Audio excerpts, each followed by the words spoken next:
धन्यवाद आदरणीय अध्यक्ष जी। नमस्कार। देश भर से जुड़े भारतीय जनता पार्टी के सभी कार्यकर्ताओं का बहुत बहुत अभिवादन। मैं सबसे पहले तो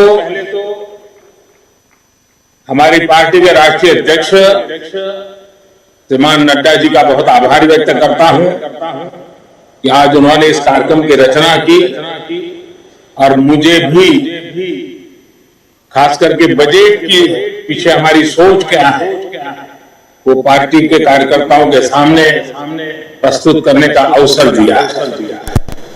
वैसे कल निर्मला जी ने बहुत ही खूबसूरती से बहुत ही अच्छे ढंग से और बड़ी कोशिश करके कम समय बजट के कुछ पहलुओं को हमारे सामने रखा।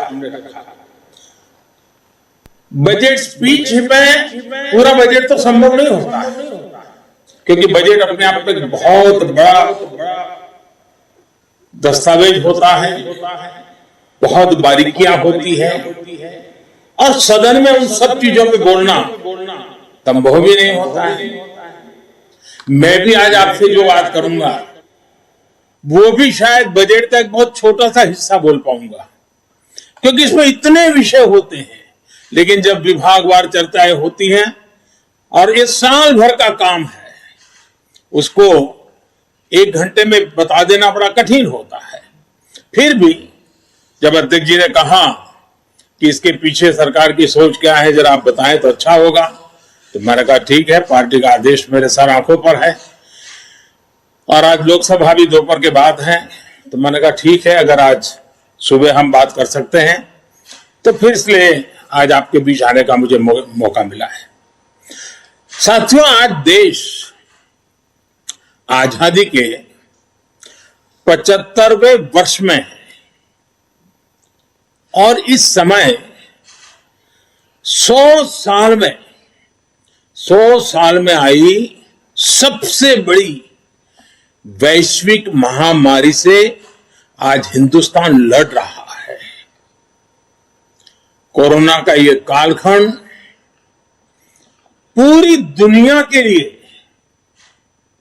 अनेक चुनौतियां लेकर के आया है और एक प्रकार से दुनिया उस चौराहे पर आकर के खड़ी है जहां पर टर्निंग पॉइंट निश्चित है। आगे जो दुनिया हम देखने वाले हैं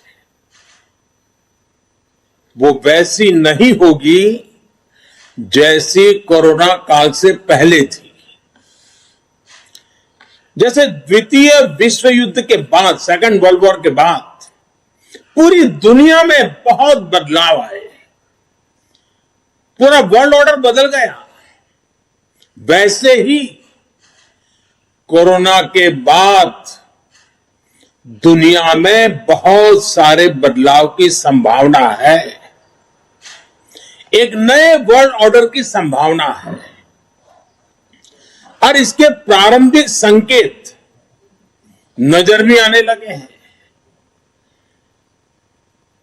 हम सब ने इस बात को मार्क किया होगा, अनेक कोने से सुना होगा, बहुत सी चीजें पढ़ी होगी और आप भी दुनिया में कहीं जाते होंगे, मिलते होंगे तो आप भी अनुभव करते होंगे। आज भारत की तरफ देखने के विश्व के नजरिए में बहुत बड़ा बदलाव आ रहा है। भारत जैसे विशाल देश को, लोकतांत्रिक देश को और इतने बड़े समाज में इतनी बड़ी विविधताओं को संभालते हुए चल रहे देश को अब दुनिया के लोग भारत को अधिक मजबूत रूप में देखना चाहते हैं और इसलिए पूरा विश्व भारत के लिए नए सिरे से जब देख रहा है तो हमारे लिए भी आवश्यक है कि हम हमारे देश को तेज गति से आगे बढ़ाएं, अनेक विविध क्षेत्रों में बदलाव लाएं, मजबूती लाएं। ये समय नए अवसरों का, नए संकल्पों की सिद्धि का समय है। बहुत जरूरी है कि भारत आत्मनिर्भर बने और आत्मनिर्भर तो बने ही, आत्मनिर्भर भारत की नींव पर एक आधुनिक भारत का निर्माण हो। कल जैसा मैंने पहले कहा, निर्मला जी ने जो बजट पेश किया है,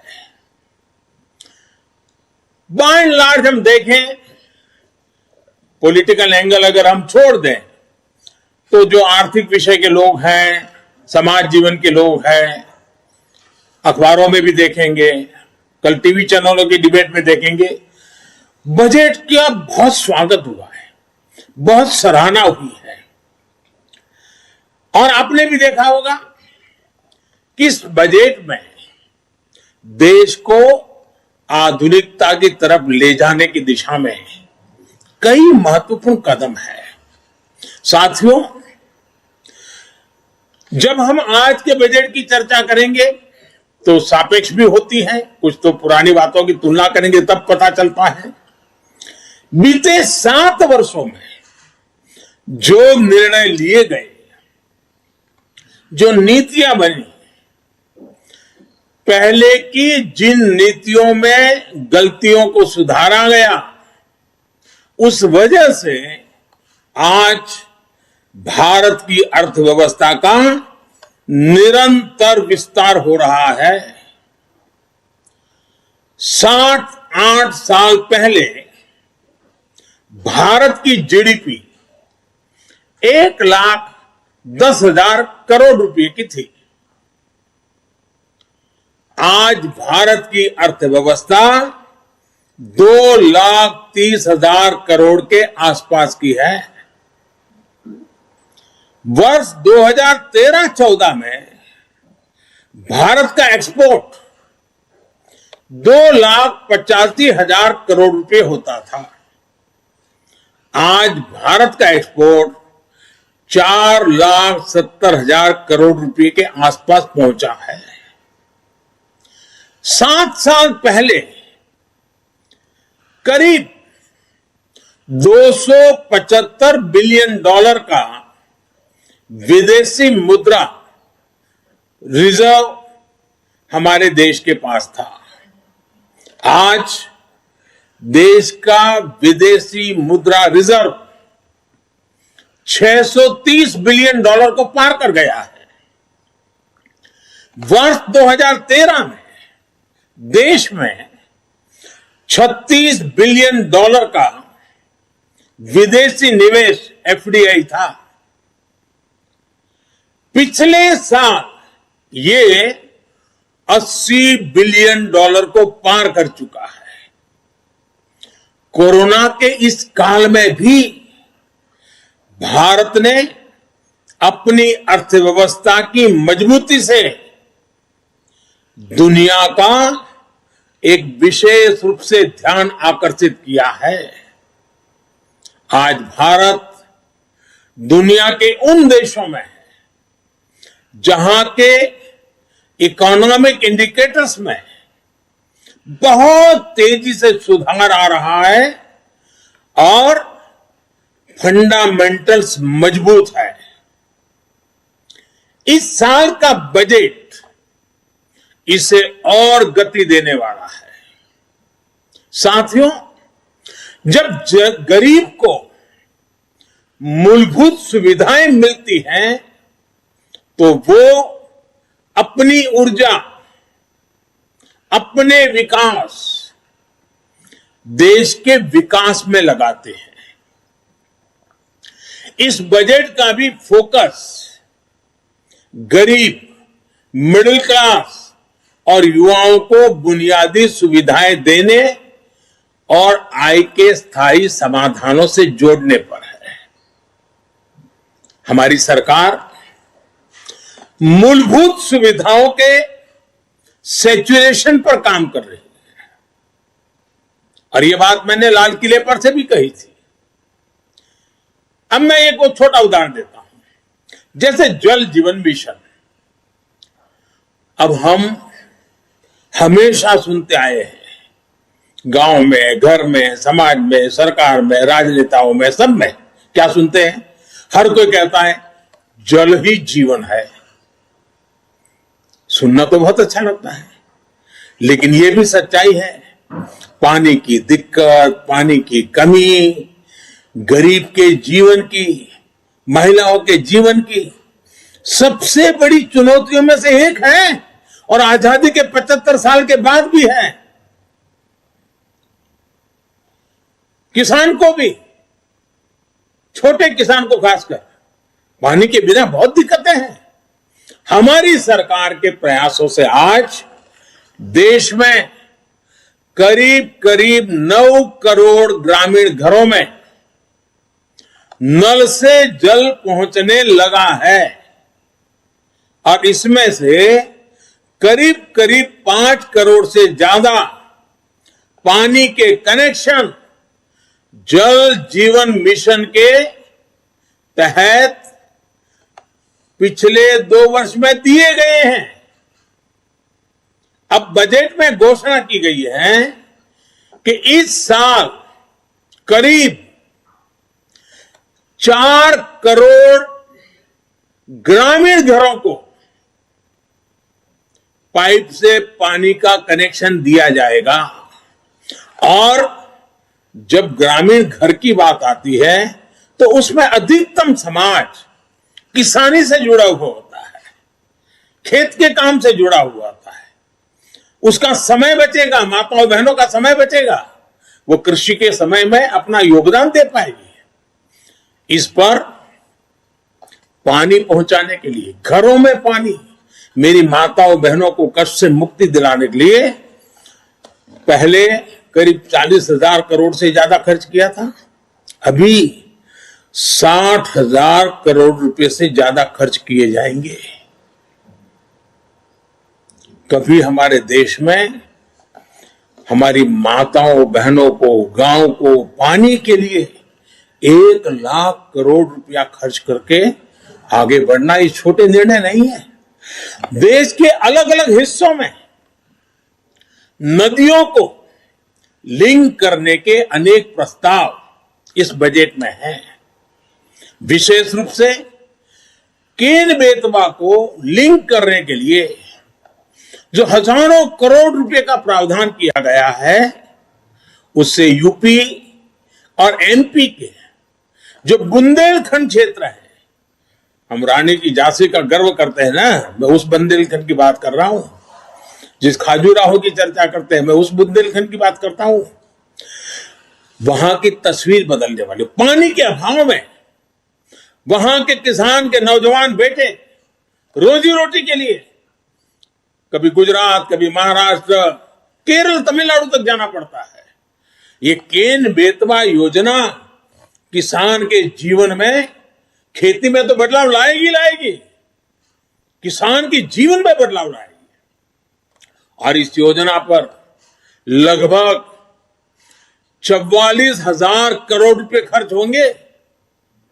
मेरे किसान भाइयों बहनों के खेत में पानी पहुंचाने के लिए ये आधुनिक युग का एक भगीरथ काम है।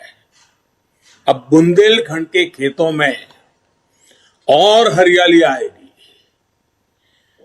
जवान बेटों को शहर में झुग्गी झोपड़ी में रहकर के मजदूरी में जिंदगी गुजारनी पड़ती है, वो खुले आसमान के नीचे अपने माँ बाप के साथ रह करके एक नई जिंदगी का प्रकरण लिखना शुरू कर सकते हैं। घरों में पर्याप्त पानी आए, खेत में पानी आए। साथियों, गरीब का बहुत बड़ा सपना उसका अपना घर भी होता है।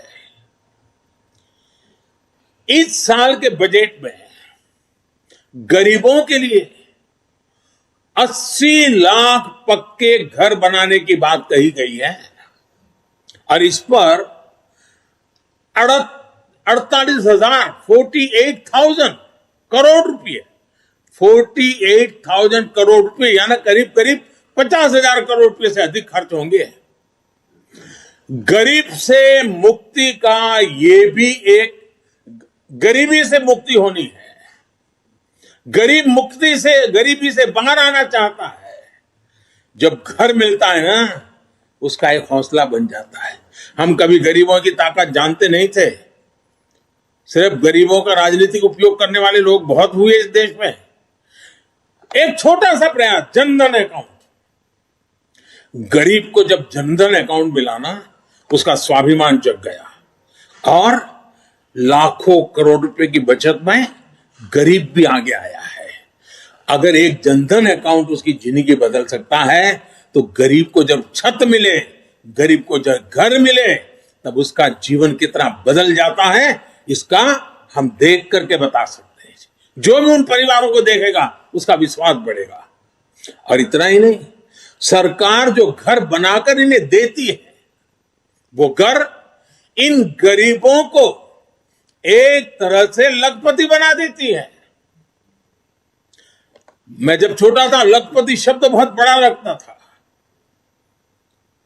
लखपति यानी कितनी बड़ी दुनिया है, सुनते ही कान खड़े हो जाते थे।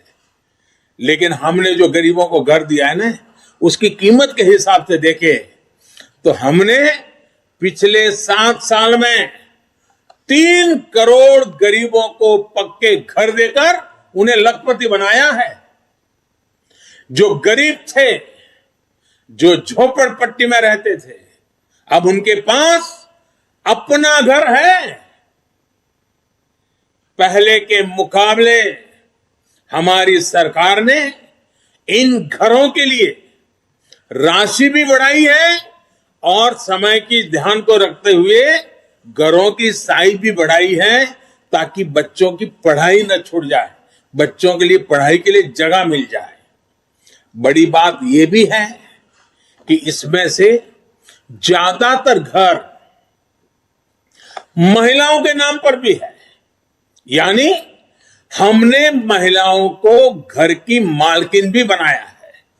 साथियों, हम सामाजिक न्याय के लिए तो हमेशा काम करते हैं और इसे अपना दायित्व समझते हैं।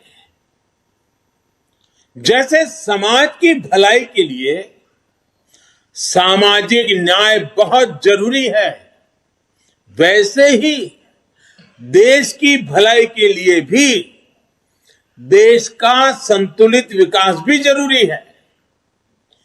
भारत जैसे देश में कोई क्षेत्र पिछड़ा रहे, कोई इलाका अविकसित रह जाए, ये ठीक नहीं है। और इसलिए हमने आकांक्षी जिला एस्पिरेशनल डिस्ट्रिक्ट अभियान शुरू किया था। इन जिलों में गरीब की शिक्षा के लिए, गरीब के स्वास्थ्य के लिए, गांव की सड़कों के लिए, बिजली पानी के लिए जो काम हुए, उसकी प्रशंसा संयुक्त राष्ट्र ने भी की है। अब इस बजट में घोषणा की गई है कि आकांक्षी जिलों में राज्यों के साथ मिलकर आकांक्षी ब्लॉक प्रोग्राम चलाया जाएगा, यानी उसे और नीचे ले जाया जाएगा। यानी विकास का लाभ आखिरी छोर तक पहुंचाने का एक वैज्ञानिक तरीका है और धन का सदुपयोग करने का, संसाधनों को ऑप्टिमम यूटिलाइजेशन करने का और फोकस एक्टिविटी करने का रास्ता है। ग्रामीण क्षेत्रों में ब्लॉक स्तर पर जरूरी सुविधाएं पहुंचे, इस पर सरकार का जोर है। साथियों, राष्ट्र की सुरक्षा के लिए हमारी सेनाएं, एयरफोर्स हो, नेवी हो, आर्मी हो, हमारे जवान दिन रात डटे रहते हैं, जान की बाजी लगा देते हैं। लेकिन यह भी सच्चाई है कि हमारे सेना के जवान जो सीमा पर तैनात है, हमारे सुरक्षा बल के जवान जो सीमा पर तैनात है, उनको वो सीमावर्ती जो गांव है ना, वो भी एक प्रकार से किले का काम करते हैं और उन सीमावर्ती गांवों का देशभक्ति का जज्बा भी अद्भुत होता है।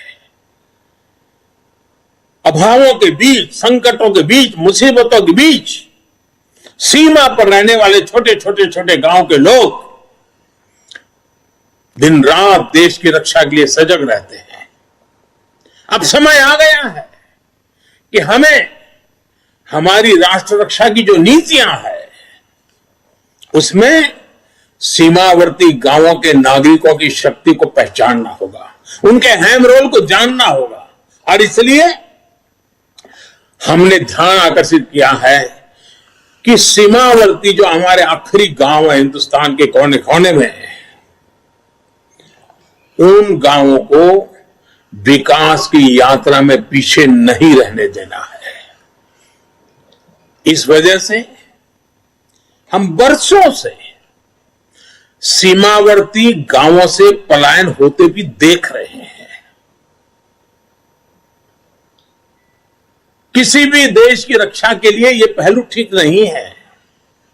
इस बात को समझते हुए सीमा पर मौजूद गांवों के विकास के बारे में नए सिरे से सोचा गया है। एक होलिस्टिक अप्रोच के साथ हम आगे बढ़ना चाहते हैं।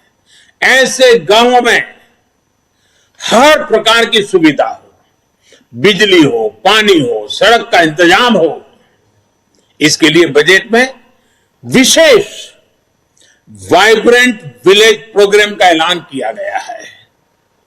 हमारे अनेकों सीमावर्ती गांव टूरिस्ट स्पॉट बन सकते हैं। वहां हम अच्छे प्रकार से होम स्टे का एक पूरा नेटवर्क खड़ा कर सकते हैं, जो हमारे लोगों को रोजी रोटी मिले। प्रकृति प्रेमियों के लिए भी ये हमारे सीमावर्ती क्षेत्र हैं, वो आकर्षण का केंद्र बन सकते हैं। और मैंने तो गुजरात में कच्छ में रणोत्सव करके देखा है कि अगर उन आखिरी गांवों को हम वाइब्रेंट बना दें तो सुरक्षा की दृष्टि से भी बहुत लाभ होता है। अब हमारा उत्तराखंड देखिए, उसकी सीमा ऊपर के गांव, हमारा लेह लद्दाख देखिए, हमारा अरुणाचल देखिए। ये वाइब्रेंट विलेज प्रोग्राम इन सभी गांवों को बहुत मदद करेगा। इसके साथ साथ होलिस्टिक अप्रोच होने के कारण एनसीसी का भी एक नया विचार हुआ है। एनसीसी के लिए खर्च होता है, बड़े शहरों में एनसीसी होती भी है। अब हमने तय किया है कि सीमावर्ती गांव, वो जो ब्लॉक होगा और वहां जो स्कूल होगी नजदीक में, हम एनसीसी का वहां केंद्र शुरू करेंगे, एनसीसी की गतिविधि चलाएंगे, ताकि ये सीमा पर रहने वाले बच्चे एनसीसी से ट्रेन होकर के भविष्य में आसानी से सुरक्षा बलों में जाकर के राष्ट्र रक्षा का नेतृत्व कर सकते हैं। इन पहाड़ी क्षेत्रों के हमारे बच्चों की ताकत बहुत बड़ी होती है। साथियों, राष्ट्र रक्षा से जुड़े एक और बड़े अभियान की बजट में घोषणा की गई है। ये है पर्वतमाला परियोजना। ये हिमालय के क्षेत्रों में आधुनिक कनेक्टिविटी और आधुनिक इंफ्रास्ट्रक्चर को विस्तार देने वाली है। इससे पहाड़ों में आवाजाही भी आसान होगी, टूरिस्टों के लिए जाने की सुविधा तो होगी। वहां अगर तीर्थ क्षेत्र है तो वहां जाने वाले तीर्थ यात्रियों को सुविधा होगी, लेकिन साथ साथ हमारी सेना को तो लगातार उन क्षेत्रों में जाना होता है, उनके लिए भी बहुत सुविधाजनक होगा। इसका बड़ा लाभ हमारे हिमाचल, उत्तराखंड, जम्मू कश्मीर, लेह लद्दाख, नॉर्थ ईस्ट के हमारे कुछ क्षेत्र, वहां के भाइयों बहनों को मिलेगा। हमारे पहाड़ों के लोग बहुत प्रतिभावान होते हैं, बहुत परिश्रमी होते हैं। सेना से लेकर खेलों तक, व्यापार से लेकर कृषि तक, कितने ही क्षेत्रों में देश को उनकी क्षमता और प्रतिभा का लाभ मिलता है। ये हमारा सौभाग्य है कि हमें उनके लिए काम करने का मौका मिल रहा है। वर्तमान से हम जब पर्वतमाला से पहाड़ी क्षेत्रों में पर्यटन को बढ़ावा मिलेगा और साथ ही पर्यावरण की भी सुरक्षा बढ़ेगी।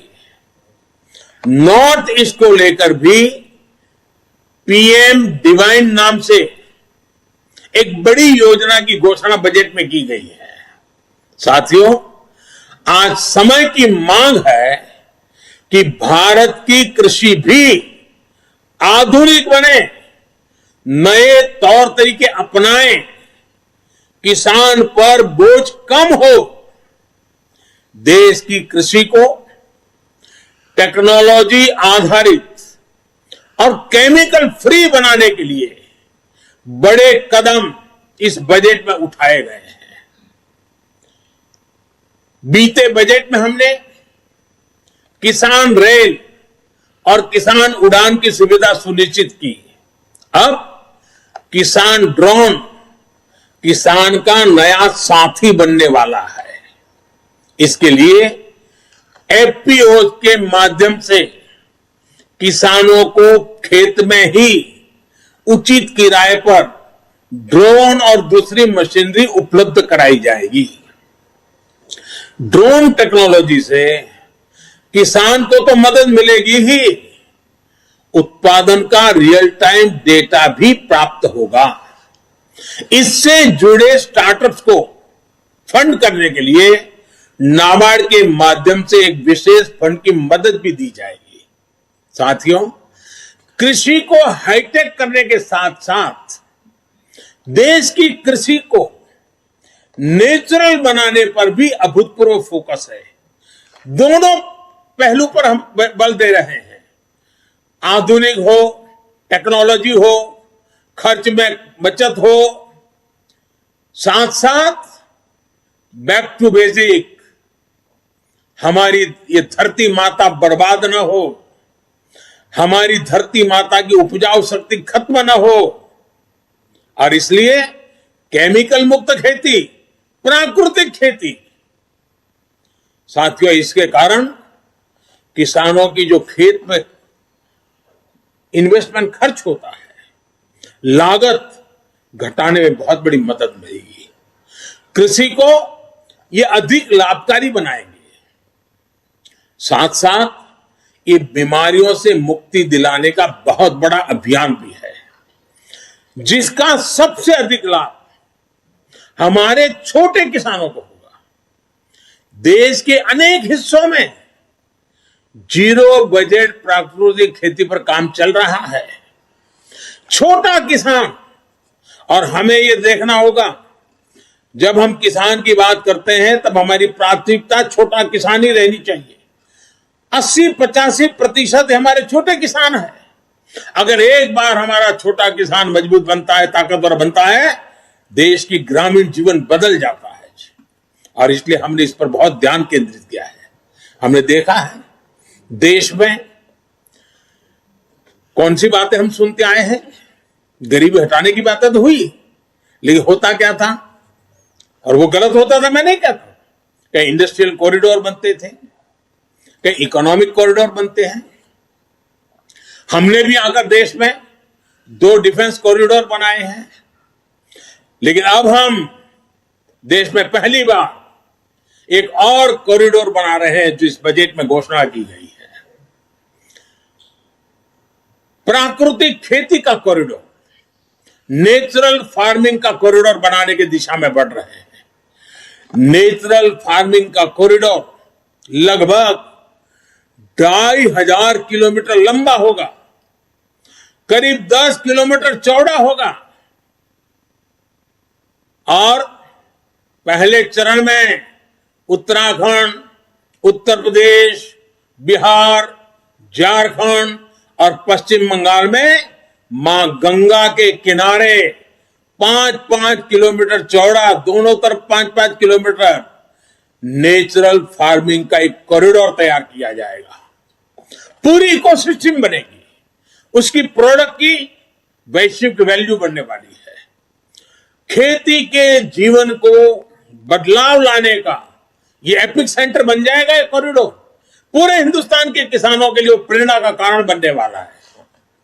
और इन सारे कारणों से जो हमारा गंगा स्वच्छता अभियान चल रहा है उसमें एक बड़ी मदद मिलेगी, क्योंकि खेत में जो केमिकल उपयोग होता है, जब बारिश आती है तो केमिकल का काफी हिस्सा बहकर के पानी में जाता है, नदी में जाता है। 5-5 किलोमीटर प्राकृतिक खेती जब होगी, केमिकल फ्री खेती होगी, ऑर्गेनिक उत्पाद होंगे, तो वो जो केमिकल का प्रवाह गंगा जी में आता था वो भी बंद होगा, मां गंगा भी शुद्ध होगी। एक प्रकार से मां गंगा जी का बजट का कुछ हिस्सा भी किसानों के काम आएगा। और ऑर्गेनिक उत्पाद की आज बाजार में कीमत बहुत बड़ी है, दुनिया में मांग है, और भारत विश्व के कृषि बाजार में बड़ी ताकत के साथ जाने का रास्ता ऑर्गेनिक खेती है।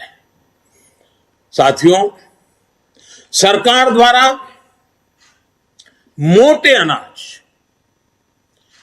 मिलेट्स को प्रोत्साहन दिया जा रहा है। और हमें न भूलें कि हमारा जो छोटा किसान है उसमें से अधिकतम किसान हमारे, या हमारे जो आदिवासी भाई बहन जो किसान है, या हमारे गांव में किसी दलित के पास अगर जमीन है वो छोटा किसान है, वो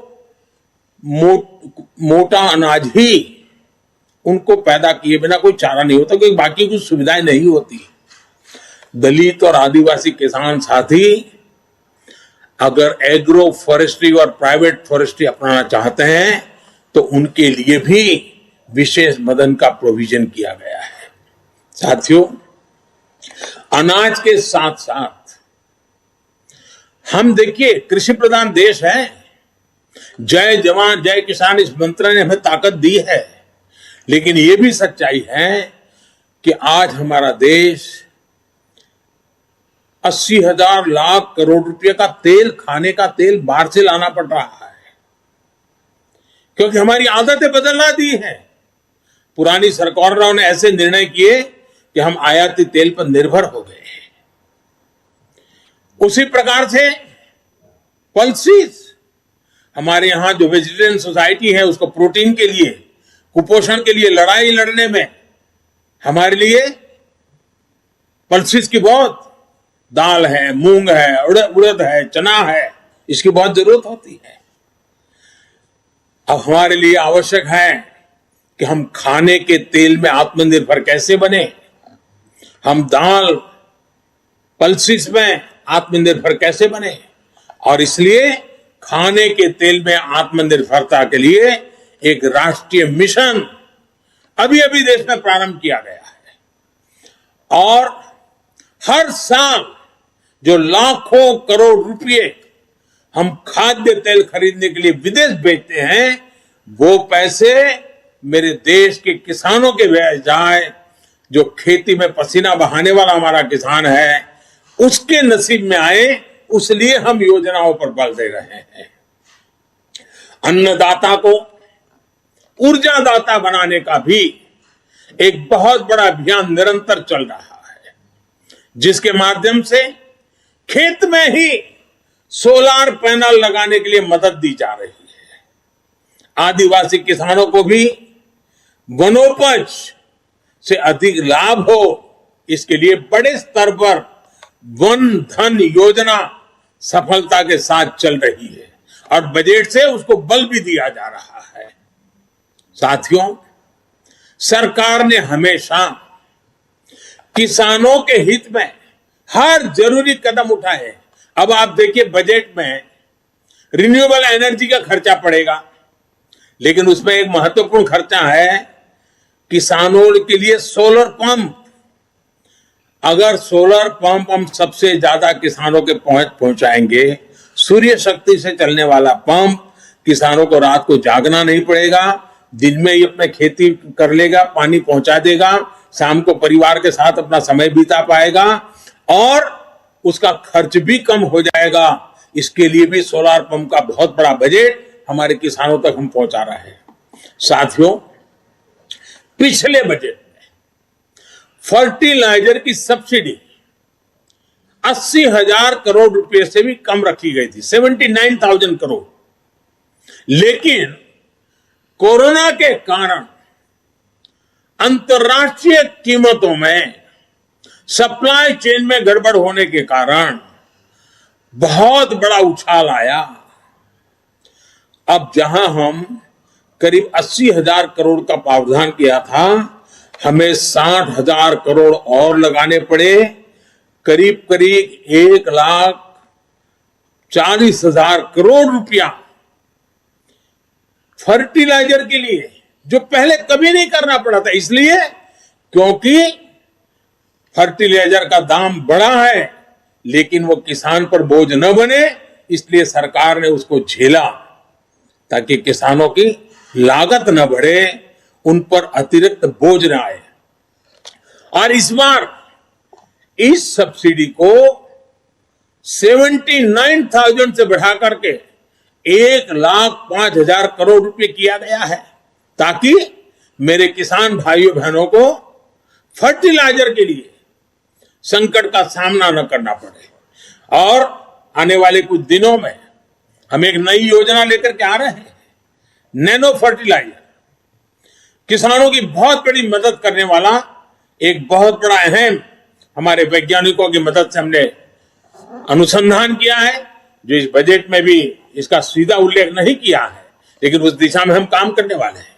इसी प्रकार एमएसपी को लेकर भी अनेक प्रकार की बातें फैलाई गई हैं, लेकिन हमारी सरकार ने बीते सालों में एमएसपी पर रिकॉर्ड खरीद की है। सिर्फ धान की ही बात करें, धान की, जो सीधे सीधे छोटे किसान की जिंदगी से जुड़ा हुआ है, और छोटे किसान की खेती जेब के लिए नहीं, जीवन के लिए होती है। सिर्फ धान को ही अगर बात करें तो इसी सीजन में किसानों को एमएसपी के रूप में 1.5 लाख करोड़ रुपए से अधिक मिलने का अनुमान है। बजट में प्रावधान किया गया है कि 2,37,000 करोड़ रुपए का एमएसपी किसानों के बैंक खाते में सीधे ट्रांसफर किया जाएगा। इस साल के बजट में पीएम किसान सम्मान निधि के तहत 68,000 करोड़ रुपए का प्रावधान किया। 68,000 करोड़ रुपया सीधे डायरेक्ट बेनिफिट ट्रांसफर के द्वारा किसान के जेब में पहुंचने वाला है। और ये राशि भी पिछले साल की अपेक्षा ज्यादा है। इसका लाभ भी देश के 11 करोड़ से अधिक किसानों को होगा, और छोटे किसान के लिए तो ये रकम बहुत बड़ी होती है, उसको खेती में कुछ करने के लिए हिम्मत देती है। हमारे ग्रामीण क्षेत्र को, हमारे किसानों को बेहतर सड़कों का भी विशेष लाभ मिलने वाला है। प्रधानमंत्री ग्राम सड़क योजना का बजट पिछले वर्ष की तुलना में 36% बढ़ाया गया है। वहीं रेलवे भी छोटे किसानों की मदद के लिए विशेष प्रावधान करने वाली है। साथियों, नए संकल्प लेना, उन्हें पूरा करने और पूरा करने के लिए जी जान से जुट जाना युवाओं की स्वाभाविक प्रवृत्ति होती है। भाजपा युवा आकांक्षाओं और युवा सपनों को समझती है। ये इस बजट में भी स्पष्ट रूप से दिखता है। इस बजट में स्टार्टअप्स के लिए टैक्स बेनिफिट को आगे बढ़ाया गया है। युवा इनोवेशन, रिसर्च एंड डेवलपमेंट को लेकर जितने भी प्रावधान इस बजट में किए गए हैं वो युवाओं को इनोवेट करने के लिए प्रोत्साहित करेंगे। मैंने खेती में जिस ड्रोन टेक्नोलॉजी की पहले चर्चा की वो भी एग्रीटेक स्टार्टअप्स को प्रोत्साहन देगा। डिफेंस के क्षेत्र में स्टार्टअप्स हो या फिर डिजिटल करेंसी जैसे प्रावधानों से फिनटेक से जुड़े स्टार्टअप, ये युवाओं के लिए अनंत संभावनाएं बनाने वाले हैं। और स्टार्टअप की विशेषता है, स्टार्टअप जॉब क्रिएटर भी होते हैं। साथियों, युवाओं को शिक्षा और स्किल के बेहतर अवसर देने के लिए बीते सालों में टेक्नोलॉजी का दायरा निरंतर बढ़ाया गया है। इस बजट में इसको विस्तार देते हुए पहली डिजिटल यूनिवर्सिटी बनाने का फैसला किया गया है। इससे गरीब के गरीब बच्चों को भी अपनी रोजी रोटी कमाते हुए भी अगर इस यूनिवर्सिटी से कोई छोटे मोटे कोर्सेज करने हैं तो वो आराम से कर लेगा और उसको क्वालिटी एजुकेशन उपलब्ध होगा। सरकार ने इस बार के बजट में स्पोर्ट्स को भी बहुत तवज्जो दी है और काफी वृद्धि की है।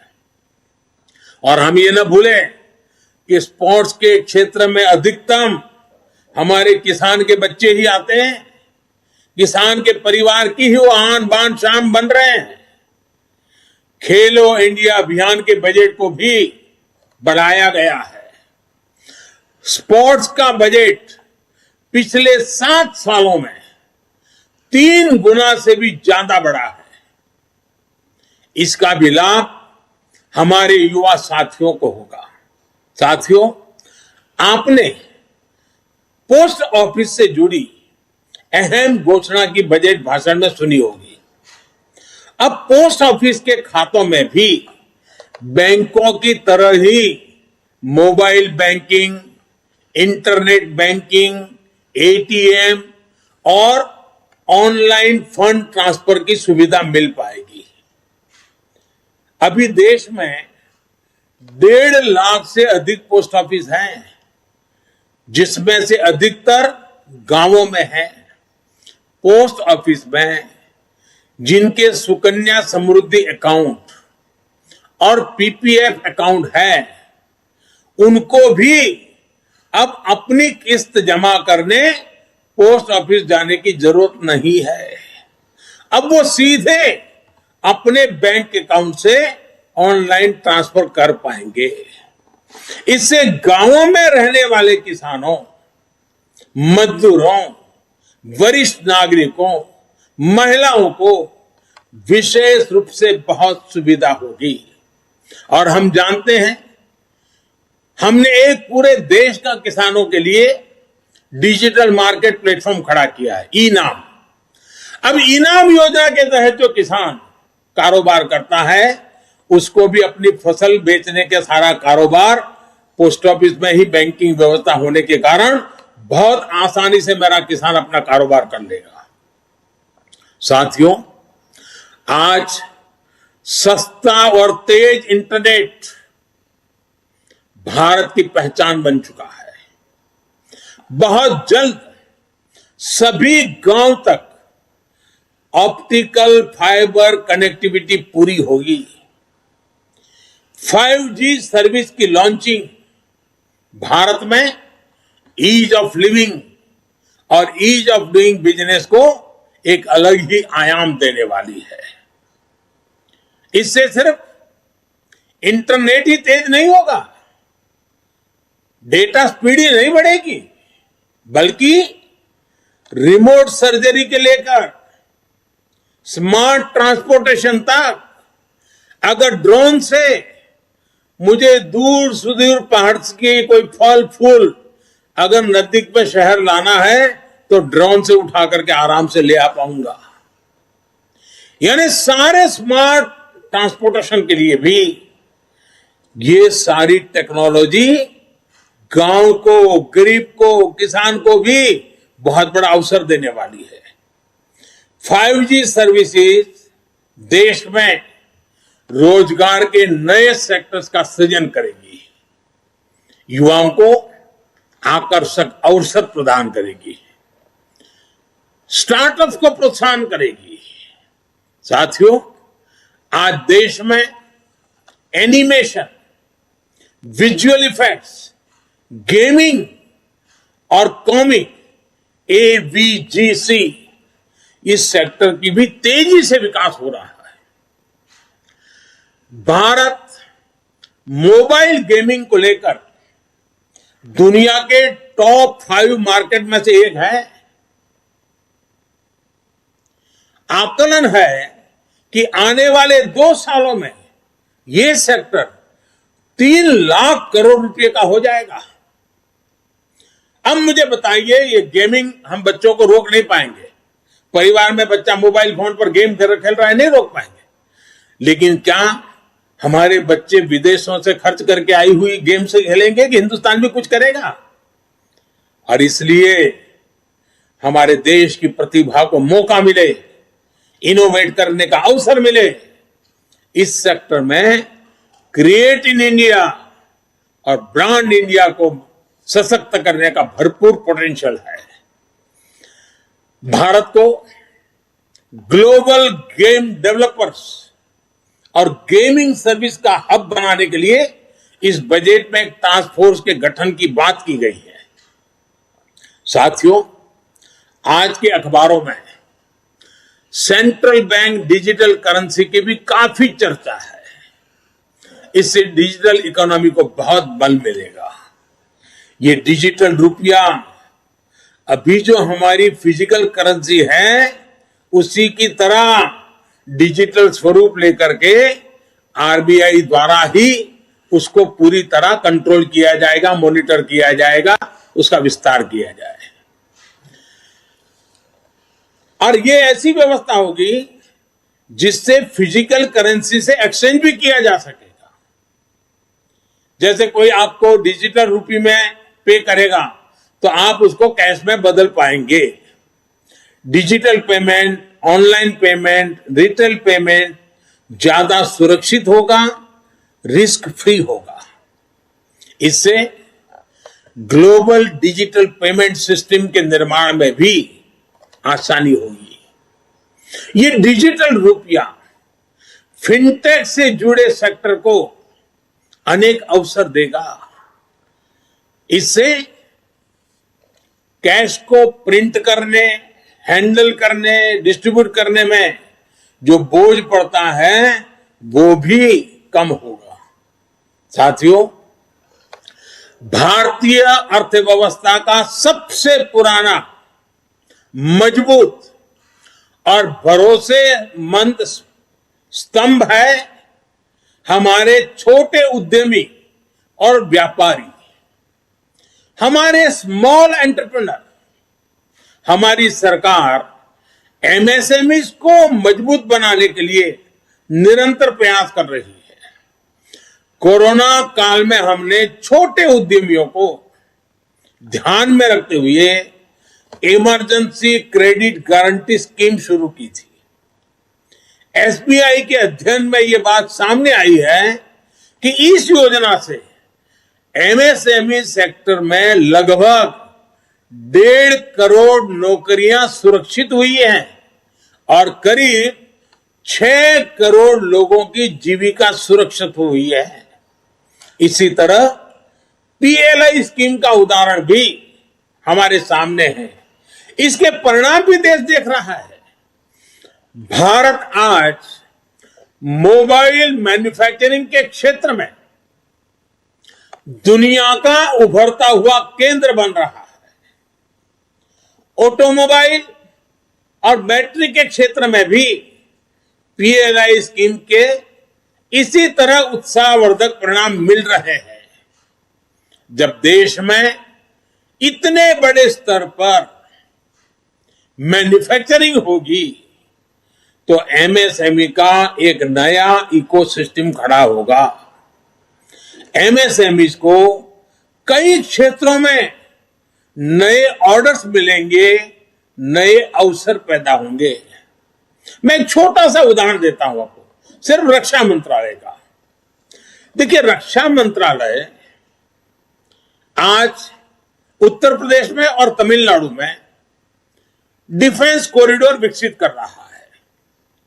इस बजट में हमने 68%, 68% कैपिटल प्रोक्योरमेंट, जो कुछ भी खरीदी करनी है घरेलू खरीद के लिए निर्धारित किया है। इस बजट में से यहीं से लेना पड़ेगा। हर साल हजारों करोड़ रुपए के रक्षा उपकरण देश के भीतर से ही खरीदे जाएंगे। मैं वोकल फॉर लोकल जो बात करता हूं ना, वो यहां भी ले आए हैं हम। इससे हमारी हजारों एमएसएमईज को ही सबसे ज्यादा फायदा होगा। साथियों, इस बार बजट में एक बात जो सबसे खास और सबसे अलग है, वो है पब्लिक इन्वेस्टमेंट। ये कितना बड़ा कदम है और इसका असर कितना बड़ा होगा, इस बात का अनुमान आप इससे लगा सकते हैं कि वर्ष 2013-14 में, हमारे आने से पहले 7 साल पहले, पब्लिक इन्वेस्टमेंट सिर्फ 1,87,000 करोड़ का था, 1,87,000। इस बजट में ये 7,50,000 करोड़ रुपए का रखा गया है। यानी यूपीए सरकार की तुलना में 4 गुना ज्यादा। सरकार जब इतना बड़ा खर्च करेगी तो इस पैसे से क्या होगा? इससे देश में और ज्यादा निवेश आएगा और ज्यादा आधुनिक इंफ्रास्ट्रक्चर का विस्तार होगा। साथ साथ लोहा बेचने वाला, लोहा बाजार में काम करने वाला, सीमेंट बेचने वाला, सीमेंट बाजार में काम करने वाला, इस प्रकार के निर्माण कार्यों से जिनकी स्किल है उस नौजवान, यानी कितनी बड़ी इकोनॉमी की एक दूसरे को इफेक्ट पॉजिटिव खड़ी होती है। और नौकरियों के लिए तो अनेक दरवाजे खुल जाते हैं। साथियों, इसके कारण देश के लिए पूंजी तैयार होगी, सामान्य मानवी का जीवन आसान भी होगा और बेहतर भी होगा। ये सब कैसे होगा, ये समझने के लिए आप अपनी सरकार के 7 साल के काम को समझिए। 2014 में देश में 90,000 किलोमीटर नेशनल हाईवे थे।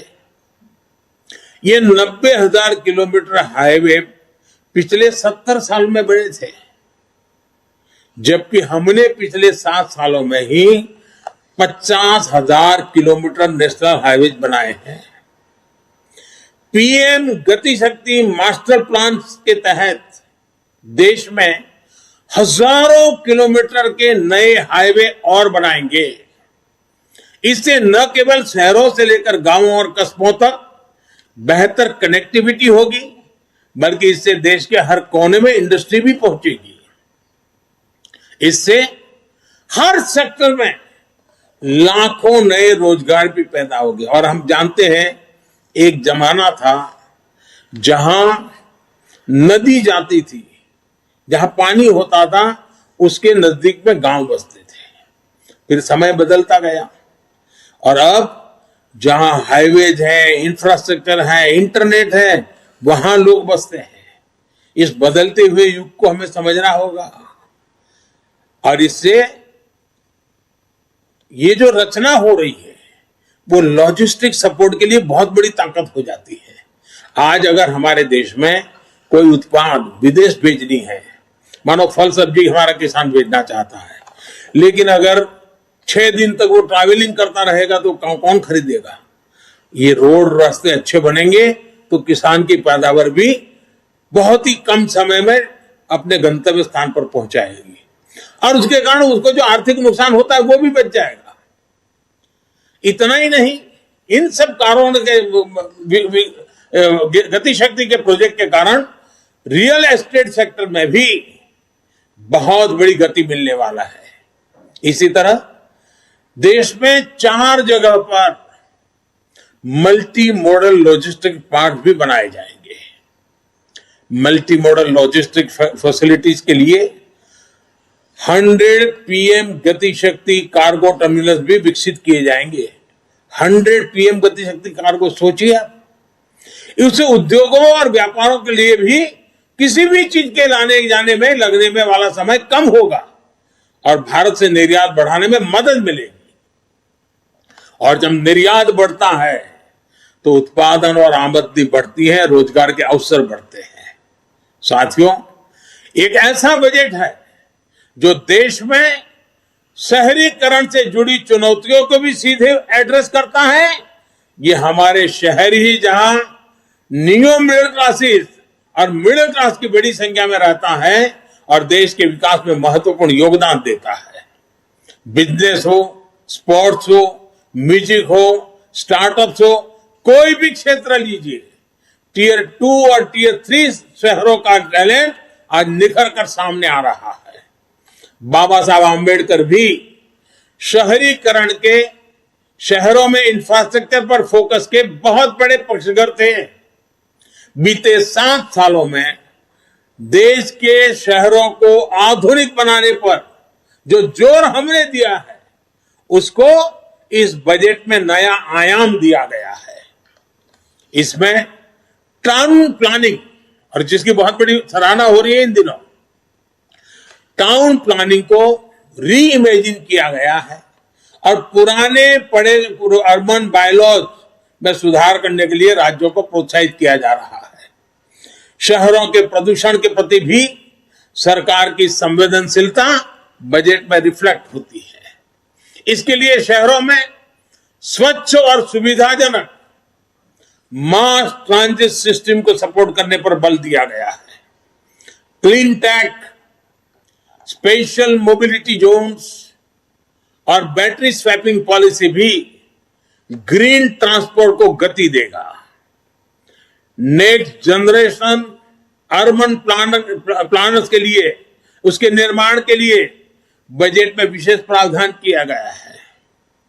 बेहतर घर, बेहतर रोड, बेहतर मास ट्रांसपोर्टेशन सिस्टम, बेहतर स्कूल, शहरों में ईज ऑफ लिविंग को बढ़ाएगा।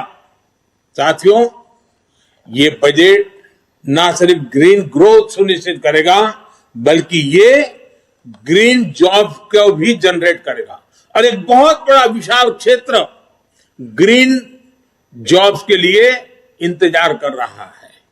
इसलिए इस बजट को भी कई लोगों ने ग्रीन बजट कहा है। देश में ग्रीन इंफ्रास्ट्रक्चर को फंड करने के लिए सॉवरेन ग्रीन बॉन्ड जारी किए जाएंगे। इसी प्रकार हाई एफिशिएंसी मॉड्यूल्स देश में ही तैयार करने के लिए पीएलआई स्कीम में 20,000 करोड़ रुपए की अतिरिक्त फंडिंग की घोषणा की गई है। थर्मल पावर प्लांट्स में बायोमास पैलेट्स का प्रयोग कार्बन डाइऑक्साइड एमिशन को तो कम करेगा ही, लेकिन इसमें हमारे किसान को, हमारे पशुपालक को अतिरिक्त आय भी होगी और इससे पराली जलाने की घटनाओं में भी कमी आएगी। साथियों, देश के नागरिकों पर भरोसा हमारी सरकार की बहुत बड़ी खूबी है। ये भरोसा हमारी नीतियों में भी साफ दिखता है और बजट में भी साफ दिख रहा है। अब अगर किसी को इनकम टैक्स रिटर्न भरने में कोई गलती हो जाती है, कोई कंप्यूटर एरर हो जाता है, प्रिंटिंग एरर हो जाता है, तो वो 2 साल के भीतर भी सरकार में जाकर के कह सकता है कि मेरी ये गलती हो गई थी, मैं इसको ठीक करना चाहता हूं, तो बिना लाग लपेट के वो ठीक हो जाएगी। इसी तरह पहले अगर आपको अपनी कंपनी बंद करनी होती थी, हमारे देश में कंपनी बंद करने में भी मेहनत होती है, 2-2, 4-4 साल लग जाते थे। हमने तय किया अगर कोई अपना कारोबार बंद करना चाहता है तो वो 2 साल से समय घटाकर के 6 महीने के भीतर भीतर कर दिया गया है। सरमार्ग में जहां जहां भी परमिशन लेनी हो 6 महीने के भीतर कर देनी होगी। इस महामारी के समय भी हमारी सरकार ने छोटे उद्यमियों की लोन की गारंटी खुद ली। यह भी हमारे भरोसे को दिखाता है। हमें भरोसा था भारत के छोटे मोटे हमारे उद्योगकार व्यापारियों पर, और इसलिए सरकार ने गारंटी ली। अब इस बजट में इस योजना को, क्योंकि हमारे व्यापारियों ने, हमारे उद्योगकारों ने सकारात्मक रिस्पांस दिया और इसके कारण उसका सही अनुभव देखते हुए उसको और मजबूत किया गया है और उसको विस्तार भी दिया गया है। इन 7 सालों में हमने 25,000 गैर जरूरी, ये समझने जैसा है, 25,000 गैर जरूरी कंप्लायंसेस को खत्म किया है। यानी आए दिन ये जानकारी लाओ, ये फॉर्म भरो, फलाना नाम लाओ, डिग्री सर्टिफिकेट लाओ, हर बार सरकार लोगों से मांगती रहती थी। 25,000 हमने निकाले हैं और मैंने राज्य सरकारों से भी आग्रह किया है कि वे भी खोजें, बिना कारण जनता को कहां कहां तकलीफ हो रही है, हटाओ इन चीजों को।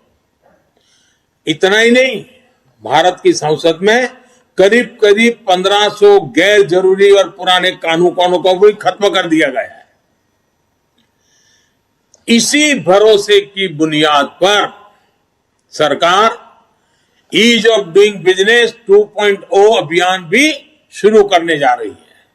साथियों, हम सभी ने बीते 2 सालों में 100 साल के इस सबसे बड़े संकट का बहुत बहादुरी के साथ सामना किया है। जैसा मैंने शुरू में कहा कि 7-8 साल पहले भारत की जीडीपी जो 110 लाख करोड़ से भी कम थी, वो आज 230 लाख करोड़ के आसपास ले आए हैं। हमारे फंडामेंटल्स मजबूत हैं, दिशा सही है और गति तेज है। एक भारतीय होने के नाते, भाजपा का कार्यकर्ता होने के नाते हमें इस बात का गर्व है कि हमने जनता जनार्दन की सेवा में कोई कोर कसर बाकी नहीं रखी है। देश की जनता हमारे ईमानदार प्रयासों को समझती है। सच्चे हृदय से जिस सेवा भाव में हम जुटे हैं उसको भी देश समझता है। अब ये हम सभी कार्यकर्ताओं का दायित्व है कि सरकार की योजनाओं के बारे में लोगों को ज्यादा से ज्यादा जागरूक करें, बजट के बारे में भी लोगों को ज्यादा से ज्यादा जागरूक करें और बजट का लाभ नीचे तक पहुंचे, उसमें भी स्थान स्थान पर लोगों को जागरूक करने का प्रयास करें। मुझे जैसे देश की जनता पर भरोसा है, वैसे ही आप सब कार्यकर्ताओं पर भी भरपूर भरोसा है। सालों से आपके साथ कंधे से कंधा मिलाकर काम करके आया हूं, आपके बीच रह करके बड़ा हुआ हूं। मैं आपके सामर्थ्य को भली भांति जानता हूं, आपके उत्साह उमंग को भली भांति जानता हूं। मुसीबतों के बीच भी सेवा करना के आपके भाव को मैं भली भांति आदरपूर्वक देखता रहता हूं और इसलिए मुझे विश्वास है कि प्रगति की हमारी जो कोशिश है, विकास की नई ऊंचाइयों को पाने का जो हमारा प्रयास है, उसमें सबका प्रयास बहुत महत्वपूर्ण है। इस सबके प्रयास के लिए आप एक कैटलिक एजेंट बनकर के इस काम को आगे बढ़ाएंगे, ये पूरे विश्वास के साथ आपको बहुत बहुत शुभकामनाएं, बहुत बहुत धन्यवाद।